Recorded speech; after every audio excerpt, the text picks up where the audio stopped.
On today's episode of Aneesh Thing, powered by Kodak Privy League program, I spoke with Rizwan. Rizwan's a very good friend of mine, investment banker, fellow watch enthusiast, and we spoke about why we wear watches, spoke about the subculture, and how you can get into watches without really breaking the bank. Even your phone can tell the time, but a mechanical watch, that just feels different. So more on this after these short messages. Welcome to the episode, Rizwan. Thank you, Anish, for having me. Well, we've spoken about lots of things in life, and watches is something we've discussed earlier. So, first things first, why do you even wear a manual watch and not a digital watch? I mean, there's no straightforward answer to that, but for me, a real watch is a mechanical watch. A digital watch, I wear on certain occasions where I need to maybe use the stopwatch or, more to time myself when I'm running or something of that sort. But to me, that's not something that I'll have on my wrist throughout the day. Probably my story goes long way in terms of when I was growing up, how I was attracted to these mechanical watches as a kid. Digital was still sort of very new back then. Maybe a Casio with that little bit of an alarm that I used to wear during my exams that, I can time myself.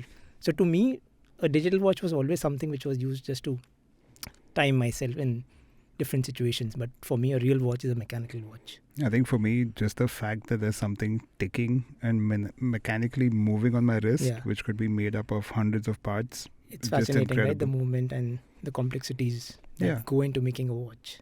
And just going back to timekeeping, right? That whole science of timekeeping, horology. Yeah. So much heritage, so much start all the way back to like a Stonehenge. Yeah. Which can track things and tell you when it's midsummer and stuff like that. So digital can be fun, but I think for a lot of us in this hobby, that mechanical watch aspect is very, very cool. And the fact that it can just continue going on forever if you maintain it well. So again, that's something which really attracts me to these mechanical watches because, like you said, the movement makes a lot of difference and the complexities. Also, to give context to listeners, we are not watch snobs. We are not 50-year-old people who are spending millions on watches. Yeah. Although Rizwan is an investment banker, so I don't know what he's up to.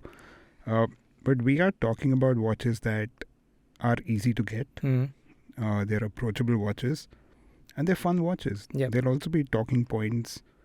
A lot of the stuff that we wear comes up in conversation, right? And that's the other aspect for me about wearing a watch. One is that what you feel about the watch. The other aspect is just the social angle. Like the watch you're wearing right now, I'm sure that's a conversation starter for sure. Yeah, so this is something which was on my wish list for the longest time. And like you mentioned, the investment banking reference. I've been saving up for this watch for a long time. So for me, collecting a watch is not something that is very impromptu. If I really need to buy a watch, I put it on my wish list. I start saving for it. So this is something which was on my list a couple of years back, and I could manage to buy this one last year. Tell us about it. This is a Panerai Luminor Due. This is one brand that is really sort of in my list of favorites. And what I feel about this one is the dial is pretty versatile. So Luminor is anyways my favorite in terms of, radio mirror Luminor when it comes to Panerai. So I always wanted to own a Luminor, but I was always confused with, what dial color should I go for. This is slightly versatile because like you see, I've changed the strap right now. So it can easily fluctuate between a casual and a formal watch. Yeah, I think on the YouTube channel, we'll put pictures of this. It's a pretty interesting Correct, and it's a 42mm. So again, fits my wrist pretty well because if you see earlier, the Panerai watches were really chunky. Yeah. They still are, in certain categories. But this introduction of a new 42mm size was something that really got me attracted to this one. Since we've spoken about the manual aspect of the watch, I quickly want to tell people about the kinds of watches out there, right? Mm-hmm. So we're not talking about digital watches here, but in the realm of regular watches, you have manual, automatic, and quartz. Correct. So for whoever's listening, quartz is an electronic regulated watch. It's got a battery. It's more accurate than your manual watches. It's much cheaper, but a lot more accurate.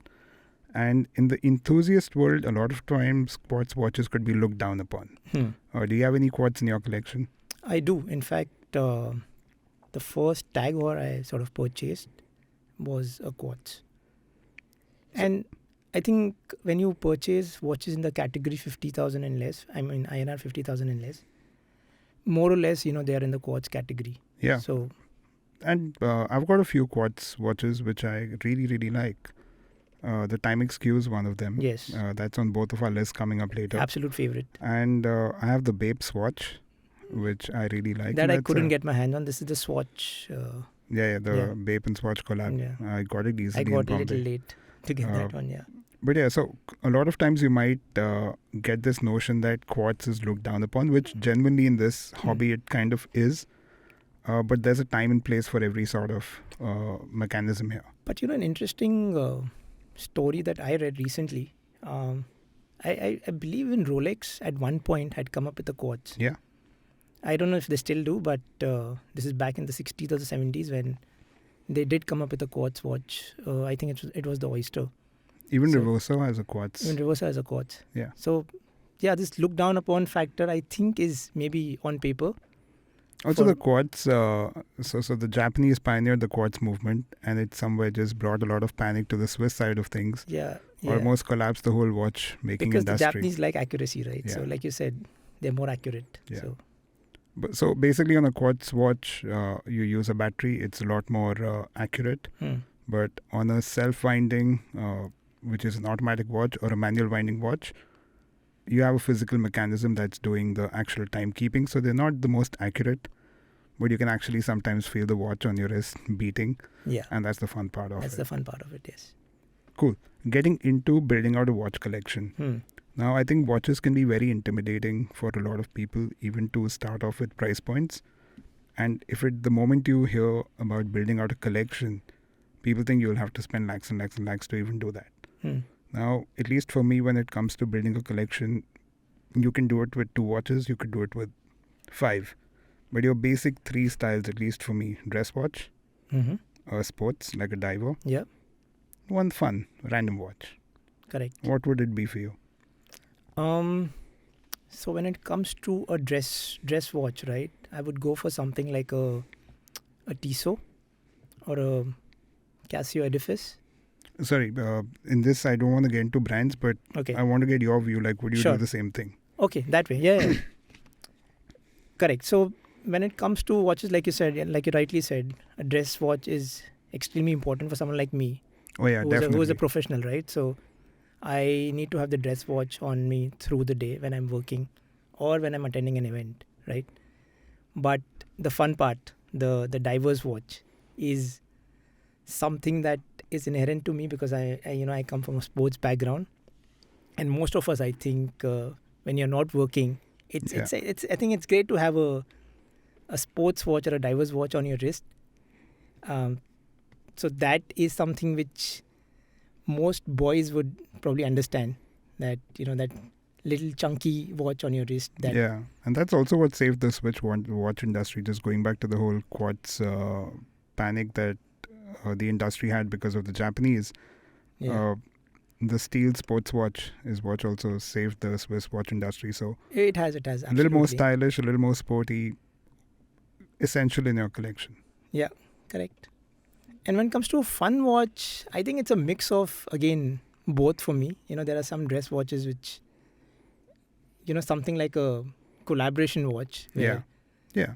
say a Timex coming up with a nice fancy collaboration with a Coca-Cola. Yeah. And that's a fun watch for me. I wouldn't wear it through the year, but once in a while I would like to have that on Even my wrist. the Timex does the Pac-Man watch as well. Yes. And that's a fun Yes, watch to that's have. a fun watch. Or for that matter, I mean, a smartwatch is not really a watch, but I would put it in the fun category if I really want to Actually, that's true. have a fancy dial, which I can keep changing. I'm assuming you have a couple of Garmin's, or like, what do you run with? I run with a Garmin because when it comes to running and GPS, I think it's the most accurate, and the kind of data analysis it gives you is fabulous. So the Apple Watch is nowhere close to it when it comes to that category. But do you ever wear it if you're not running? Like a I Garmin? do. Yeah? So what happened was, recently I got the Garmin 4 on a 255, which has so many data points that you need to have it on your wrist for at least 7 days to understand what data is it giving you. And the good part is the battery life is like about 10 days. Yeah. So now I'm kind of used to having that watch more as a health monitor on my second wrist. So I'm still wearing a watch here, and You're doing the 2 watches? I'm doing the 2 watches just to get the data, Okay, but not like... That's another thing in the industry. A lot of times you'll see people wearing 2 watches, which you can pull off in certain aspects. Yeah.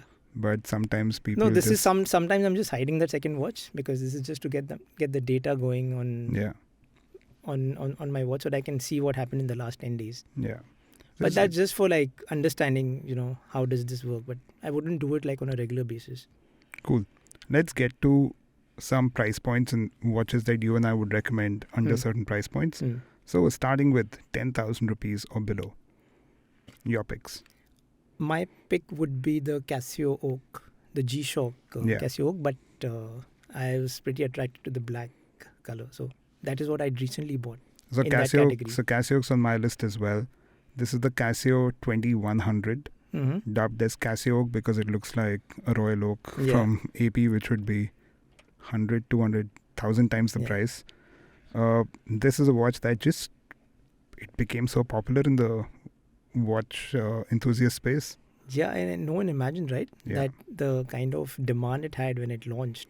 And Casio is just a slang, right? I don't even know the model number. So the model number is 2100. 2100, yes. You can look that up. But Casio Oak is what it's called on the street. Yeah. So they started with the black watch, then they introduced red. There are some 10, 11 colors now.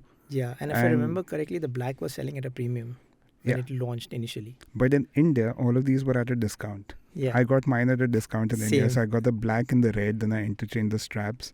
And right now there's a black iridescent dial, which looks really, really cool. But there are some 10, 11 colorways right now. These are under 10,000 rupees. Also, these are all watches that we're talking about, which if you were to wear in a room full of watch enthusiasts, everyone would understand it. Yeah. And it would be a cool watch. They would still respect you for the watch you're wearing because this watch has a story, a legacy behind it. Yeah.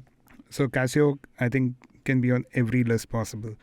The other Casio for me, which is really interesting, is the F91W, which is the most basic digital thin Casio.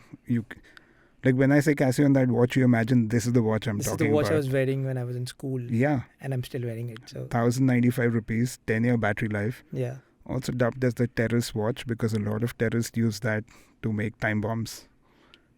Cheap, efficient, reliable. But if you were at a really, really cool event with great single malt and cigars, like I'm going as cliche upmarket as you can think of, and you were wearing this Casio, which literally cost 1,100 rupees, again, it would be perfectly cool. It'll be perfectly cool. In fact, there are a lot of watch pages that, put pictures of, watches spotted on celebrities. Yeah.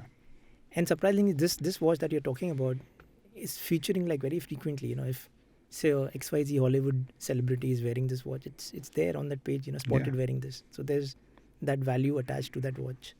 And under 10 grand, I don't know if you own any HMTs, but for me, HMT is a big brand to get into in that price point. I used to have an HMT. I'm talking about like 15 years back. For some reason, I don't have that watch anymore.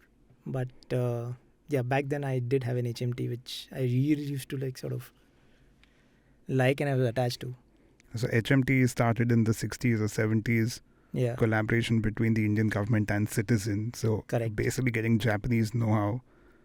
You can still get their mechanical watches for about 3,000 to 4,000 rupees on their website. And you can get an automatic Saurabh, which would be my recommendation for automatic. That's around 8,000. So their manual ones, which is Janta and Kohinoor, very popular. You get several colorways. 3,000 to 4,000, Saurabh 8,000 to 9,000. Made in Bangalore mechanical watches and those price points. Crazy. And HMT has that cult status in India because, the things you spoke about the brand, they've sort of set that benchmark, for how to make these watches clean, affordable, yet classic. Also, I think HMT is the real reason why I got into watches because the day they announced that HMT is shutting down, I was like, damn, what is this thing? Let's go buy some. Yeah. And that's how the whole hobby, at least for me, started. So very easy to get into. So both, I think, under 10 grand, Casio and HMT, you cannot go wrong. They're just great watches to have. Agree. Stepping up to 20,000. I think we both unanimously picked the same Timex thing. reissue. Yeah. That's one watch which has gotten me so many compliments, when I'm wearing it, whether it's in a picture or at an event. That watch gets all the attention for, how it looks, the size, The at least size, for my so wrist, vintage. it's so vintage. Yeah. Looks classy. And like you said, it's, it's in that affordable price point again, under 20K. I think it's about 13K or something, if I'm not mistaken. Yeah, I think it goes around from 10 to 13 depending on which website, discounts and stuff Yeah. like that. And also the interesting part that we discussed, the Hodinki collaborations that Yeah. they've recently done. So the Hodinki collab, the new one went live yesterday. Mm-hmm. Also, whoever's listening in, Hodinki is a great resource for watches. So it's a publication and now a store.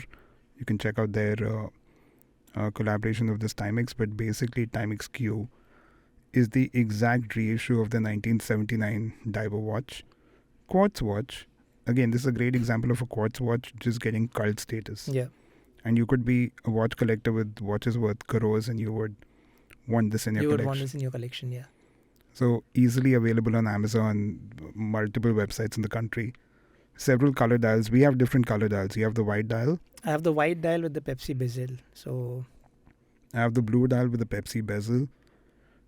It's a diver watch, so that bezel can actually keep time if you're going to use it to yeah, time your dives or something else. But you cannot go wrong with the Timex Q. Just, again, it's got the most wrist time for me for the last year and a half. And so Same many here. compliments and Because just spectacular. usually I'm not a big fan of bracelet watches, but when it comes to the Timex, this is one which I regularly sort of have on my wrist. If It does pull my hair sometimes, though. yeah, That's the downside. I can relate to that. The other thing with under 20 grand is, or I would say around 20,000, which I'm going to cheat a little bit on the budget, Mm-hmm. is the Moon's watch. If you can get it in retail, which I got. I'm right now wearing the Mission to Pluto. Yeah. So Moon's watch is something which I was also lucky to get my hands on. It's still in transit. So probably we'll talk about it once. Which one did you get? I got the Saturn. Saturn. Yeah, it's more on the brownish. Yeah, the brown with the orange hands. Correct. Because Yeah. I was getting some other color very easily, but I did not really want that. So I said I'd rather wait for 5 months. I'm okay with that. But I'd rather buy the watch that I want. Yeah, for roughly around 20,000 rupees, you're getting the Omega name on your wrist. Yeah. And you're why- getting one of the most sought out collaborations of the last 10 years in the watch industry. Yeah, and like I said, last 6 months, I think this watch released somewhere in March, April, if I'm not mistaken. It was havoc when this watch came out. Yeah, and till date, I think we both were traveling and we saw the the display. right? Yeah. I saw this display in Singapore airport at Changi 2-3 days before Yeah. the launch, and I was like, what is happening here? Correct. Man, what So a I'd already story. asked a friend in Hong Kong to get this when it releases, thinking that it'll be like really easy to get one. But apparently there was a stampede. So I in the got mall. And my got friend said I'm nowhere going close to that stampede. I'm like, okay, I understand. I got an intern in Hong Kong to stand in the line, Yeah. and then a stampede happened and they shut all the stores down. Yeah. But I finally got it in retail in Hong Kong. And if anyone's coming from Hong Kong or anyone's going to Hong Kong, there are a lot of people reselling the watches, but at like 1,000 rupees premium, which is fine. I wouldn't pay double for this. Yeah. There's not a watch to pay double for. Absolutely not. Yeah. It does feel like a toy watch, but I think it's just a cultural But it's artifact to interesting, have. it's interesting that when it launched, a lot of people ended up paying like 10 times the price. That I didn't understand about Yeah. this. I won't do that. To me, the cool thing that this watch has done is it's got a lot of people into watches who normally may not have been in this hobby. And when the stores had those lines, you had people who were 16 years old, you had people who were 60 years old lining up. Yeah. And that was cool that it's all age groups Correct. wanting to get this. I think it got its own share of criticism in terms of, Omega, how could Omega collaborate with Swatch? But I think it was perfectly fine. It, like you said, it opened that category for a lot of young people Yeah. who aspire to sort of own a Omega. So this could be a good starting point for them to then start saving up for their next Omega, which will be like a 2 lakh rupee watch. maybe. Also, in case you don't know, but Swatch Group owns Omega. So it's still a intergroup collaboration. And it's a fun movement as well. We're going to take a short break, and when we come back, we are going to talk about watch recommendations under 50,000 and some other points. In this digital era where everything is changing, a bank offering just banking services is the bare minimum. My Kotak Privy League banking program offers me invites to curated gram-worthy events, offers on coveted brands, lifestyle complimentary cards. Well, it's a banking program truly personalized to meet my every need. With crafted lifestyle privileges and a you-first approach, Kotak Privy League not only elevates my banking experience, but also makes me feel prioritized. Welcome back to Aneesh Thing, powered by Kotak Privy League program. I'm with Rizwan and we're talking about watches. So let's get into our recommendations under 50,000. Yeah. So for me, the under 50,000 category is pretty interesting because this is where you start going a little premium, and for the amount you're spending, the watch should look fancy on your wrist. Yeah. So for me, it has been as a brand Tissot. I've owned like maybe 3-4 watches, which are Tissot over the last few years, and in that category, for me, Tissot T Classic. So that's a classic one that they have going on for like many years. It's a chronograph. So that in black is something that again is something which you need to own because multiple reasons, goes well with most of your outfits, gets you compliments. It's a really beautiful looking dial. Maybe you can look it up. So I have Tissot on my list as well. I have 2 Tissots. One is the PRX. So this model is called Tissot PRX. There are a couple of variations available. The quartz one is 30,000 rupees. It looks great. It's very inspired by we were talking about quartz earlier, but it's very Rolex Oyster Quartz inspired. But great looking integrated stainless steel watch, 30,000 rupees. Amazing value for money. And then they have the Powermatic 80, which is for 53,000 rupees in India. And I'm sure you'll get some discounts or whatever. It's an automatic watch with a 80-hour power reserve. Yeah. And it's got the Powermatic 80 in the blue, looks like it's got the waffle dial, like the Royal Oak inspired waffle dial. To me, right now, there is no better value for money watch in the country than the PRX automatic. Correct. I agree. Tissot always does that with that category. One more watch that I really like in that category is the Seiko Prospect Solar Diver. So again, very Rolex inspired, different colored bezels, sturdy, looks solid on your wrist, and I think it's complete value for money in that category. Seiko is again another no-brainer brand. Like I would any day recommend Seiko. Yeah. For anyone who's getting into watches, just so much history. It's got all the horological relevance you can want, heritage you can want. Yeah. For me, in this price point under 50 grand, there are 2 Seikos. 3 actually. One is the Seiko 5 Sports that's replaced the SKX. Oh yeah, that's a lovely one. Lovely one. Classic diver watch. You get from 20 to 25,000 rupees depending on what discount you might get on Amazon or something else. They've recently launched the GMT version of that, which is for 40,000. Looks great. 2 colorways, blueberry and grape. Blueberry is black, black and blue, and grape is like grayish. Looks really nice. And then they have a very dress watch sort of a range in the Seiko 5 as well. Terrible model number. I have the model number with me, which is SRPE SRPE55K1. That's for 25,000 rupees. And that watch on the wrist looks like a lot more expensive than what it is. Yeah. I think Seiko is something which is a great investment for anyone who wants to start collecting watches. What we're discussing right now. There's one brand that, again has that cult status, Japanese heritage, and will last. And I want to reiterate this. All the watches we've spoken about today, right? These are all watches that if you buy today, you're not going to look at them 10 years down the line and say, what the hell did I do? Exactly. None of them are that. Yeah. Yeah, so just because they're a lot more affordable doesn't mean they will not be cool 10 years down the line. And I think which is why we are talking about these watches, because both you and I must have bought some other watches over the last few years. But you want to get into that? No, exactly. Watch mistakes. So there are mistakes that we have made in the past, but we're not some. talking about that, right? So these are the watches that, like you said, have that brand value associated with them. So even 10 years down the line, they'll still be as precious as they are now. Let's talk about watch mistakes or traps people should not fall into. So one that we both agree on is avoid designer watches as much as possible, no matter how good looking they are. Yeah. Please do not buy it. These Tommy Hilfiger, like none of these. Yeah. So these are not something that you add to your collection. Unless someone gifts them to you, that's okay. I mean, you can still wear them, but if you're investing your own money into a watch, you buy the So other watches that we all of these recommended. kind of Yeah. fashion watches, right? They're all made by brands who have no heritage Yeah, in watchmaking at all. correct. And coming back to someone like Timex, Timex started in 1854. They've been making watches since then. So in your mind, Timex may not be cool, but in the watch enthusiast space, Timex is very cool right now. Correct. So you have that respect when you wear a Timex, and in terms of the price point, the designer watches are just, the prices are absurd. Right? Yeah, it's you just can't margin. justify the price. Yeah. They're like maybe 3 times what a Timex would cost. But My other pet peeve is when someone wears a Daniel Wellington or talks that's about a Daniel a Wellington. complete no. And I will say one thing which might piss off a lot of people, but if your favorite fashion influencer talks about Daniel Wellington, they do not know about watches. They do Period. not know about watches. Yeah, I've said no. I mean, I'm not like boasting about it, but I've never taken up that brand Same. to talk about on my page because I can't relate to it.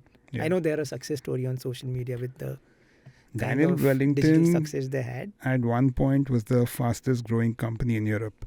Yeah, Not the fastest growing watch company, fastest growing company in Europe. yeah. So great success story. I love what they've done with it, but zero relevance in the watch enthusiast community. Yeah, absolutely. So that's one watch you don't really need to own. Like if you end up wearing a Daniel Wellington, if anyone knows anything about watches, they'll know one thing, that you have no idea about watches. You have no idea about watches, yes. I think another mistake a lot of people make is, they end up buying watches. I'm talking about the post-purchase mistake. We don't end up maintaining them. So it's Fair. very important to take care of your watches because eventually you'll have those 3 favorites that you'll keep rotating on a daily basis. But there are other watches that need proper care and maintenance because that's how a watch will survive for like a longer period of time. So I think take care of your watches as much as possible. That's a good point. I think for a lot of people, watch maintenance is just never something you never think of. But think of it like a car engine, right? Yeah. So many mechanical parts coming together. I also want to say one more thing about making mistakes of getting into this space, right? Don't buy a watch just because you've seen it on someone else's wrist just like that. Please try it out because a lot of times watches could look too small or too big on your own wrist. And I'm someone who likes smaller watches, vintage stuff. So even 36mm, 38mm. But for a lot of people, smaller watches may be too small sometimes. And a lot of times chunkier, especially these fashion watches can just look awfully big. So before you just buy something, definitely get to a showroom and try it. Correct. I think that's a very important point because one, don't go with the hype. Like you said, if someone else is buying it or something which is very popular right now, you're just buying it for the sake of it, not because you want to wear it. So buy something that you'll actually wear and that will look good on your wrist. What about Grail watches? Which is on your list right now? I have a few, but there's one that I really fancy is the JLC Reverso Hybris Mechanical That is Caliber also on my 185. Yeah. That is love at first sight. So I've always been a fan of JLC Reverso in general. And this one, takes it a notch above. I mean, it's extremely, how expensive is it? It is right now. But why not have it on the wish list maybe someday? So the JLC Reverso is originally born because of Britishers playing polo in India, wanting a watch that won't break while playing polo. So JLC made the Reverso, which you can literally reverse the dial. So you're kind of shutting the watch so it doesn't break. And the watch that both of us are talking about, they launched last year or something on the 90th anniversary of the Reverso. It's a cool 1.3 million euro watch. It's got 800 parts. It's got 4 time faces, 11 complications, minute repeater. On our YouTube channel, we have to play the video of this watch. It is crazy to imagine that much mechanical stuff in like that tiny an little inch of a space, rectangle, right? yeah. It's crazy. But this for me is definitely a grail watch. This is something, if you have the money, you can actually perhaps buy it. It's just incredibly expensive. And then, of course, like AP Perpetual. Yeah. For me, the AP Royal Oak. Again, it's a classic, so For me, another grail brand is Langa. Yeah. I really like them, the German brand. Super, super high horology, very expensive, but just the detailing is crazy. Yeah. There's a fun brand which I sort of really fancy again. Not the typical conventional watch brand, but Jacob and Co. Yeah, I'm not a Jacob & Co fan. The Astronomia Yeah. Sky. That I don't know. It's very attractive as a watch.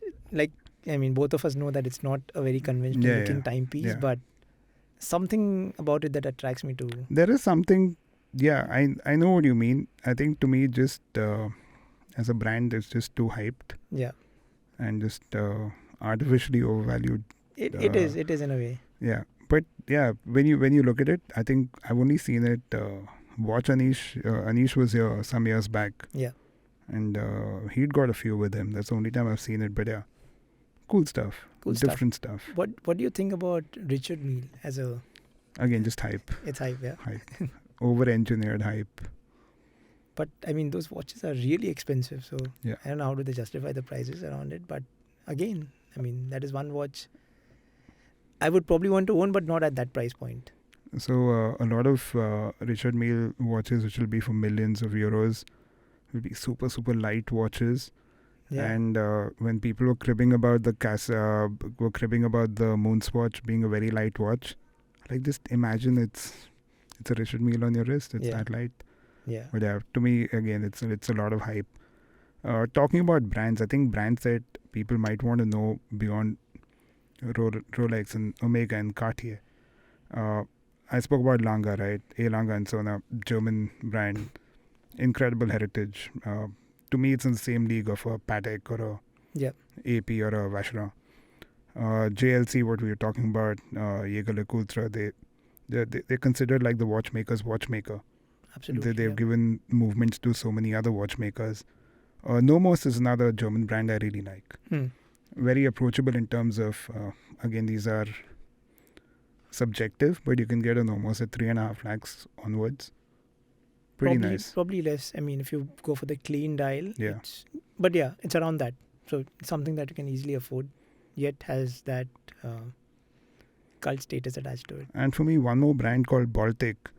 They've got this MR01 micro rotor model, beautiful. 700-800 euros, just fantastic. Correct.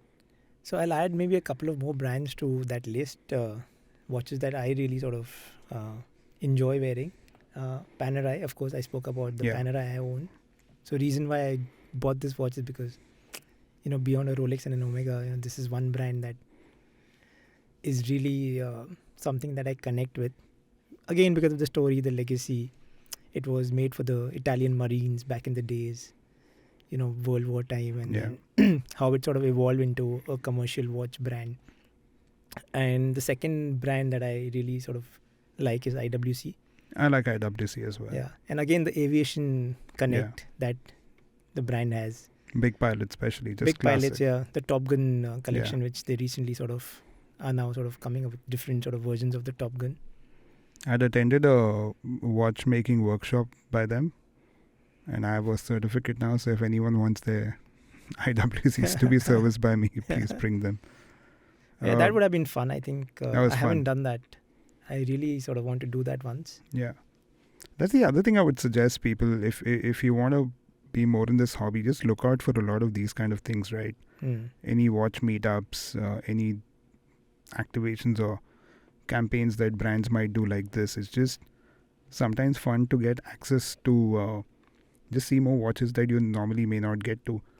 You had hosted the evening of these guys. Julius Nada. Yeah. And I finally saw the Freak in person. But it's just it's good to do that. Even when you're traveling, just walk into a boutique and just see more watches. Yeah, I think that's how you should sort of understand what's happening in the watch world. So there's one more brand actually I want to talk about, which is really sort of gaining attention, is Tudor. Oh yeah, absolutely. So Tudor Black Bay is something which is again on my list. Yeah, same. And that is again one brand which, So the only reason beyond the Rolex and the Omega, that brand is really So the gaining only reason significance. I didn't put on my list was because I couldn't find the India pricing. Okay. I think they're launching soon. Or they've already launched at some of the retailers. But yeah, it's difficult to get the India price. Yeah, but the Black Bay again, the last 2-3 years, they've just become so relevant. Yeah, they've become relevant. And I think I would ideally say they would still fall in the 3.5 category. Yeah, especially if you get abroad. I don't have clarity on India pricing, Yeah. but Tudor is Rolex's sister brand. Fantastic stuff. Fantastic stuff. And some of their watches are again going off the shelf. You have to wait for them. Some are easy to buy. You can just walk into a boutique and buy them. But very interesting story, if I may. Please. I was in Singapore a couple of months back, and David Beckham is their brand ambassador. So they'd launched a new, I think, Perlagos or one of the watches. I forget the name. So I said, I walked into the boutique and said, I really want to buy that watch. So what is the procedure? She said, I can put you on the list next month, but before that you buy 2 other watches. Yeah. Which are on display right now. I said, but I don't like these watches. Like, yeah, but I want you to buy these watches so that I can put you on the list for the one which is releasing next month. So I said, okay, that's interesting.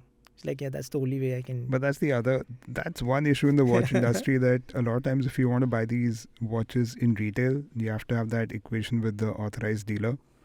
And you'll only have that if you've given them enough business earlier. Absolutely. It's all relationship based right now. So they would give preference to their regular customers over you if, it's a limited edition or something of that sort.